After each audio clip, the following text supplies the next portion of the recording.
కీర్తనల గ్రంథం 57వ కీర్తన. నన్ను కరుణింపుము దేవా, నన్ను కరుణింపుము.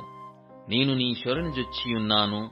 ఈ ఆపదలు తొలగిపోవు వరకు నీ రెక్కల నీడను శరణుజొచ్చియున్నాను. మహోన్నతుడైన దేవునికి, నా కార్యము సఫలము చేయు దేవునికి నేను మొరపెట్టుచున్నాను. ఆయన ఆకాశము నుండి ఆజ్ఞ ఇచ్చి నన్ను రక్షించును.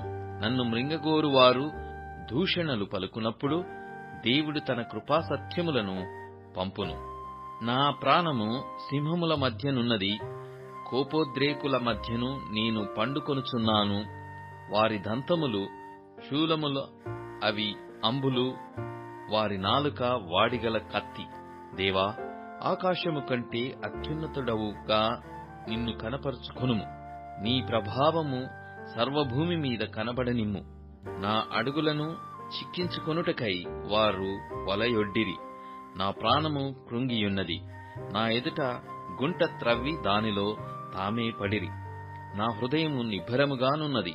దేవా, నా హృదయము నిబ్బరముగానున్నది. నేను పాడుచు స్తుతిగానము చేసెదను. నా ప్రాణమా మేలుకొనుము. స్వరమండలమా, సితారా మేలుకొనుడి. నేను వేకువనే లేచెదను. నీ కృప ఆకాశము కంటే ఎత్తైనది. నీ సత్యము మేఘమండలముల వరకు వ్యాపించియున్నది. ప్రభువా, జనములలో నీకు కృతజ్ఞతాస్తుతులు నేను చెల్లించెదను. ప్రజలలో నిన్ను కీర్తించెదను. దేవా, ఆకాశము కంటే అత్యున్నతుడవుగా నిన్ను కనపర్చుకొనుము.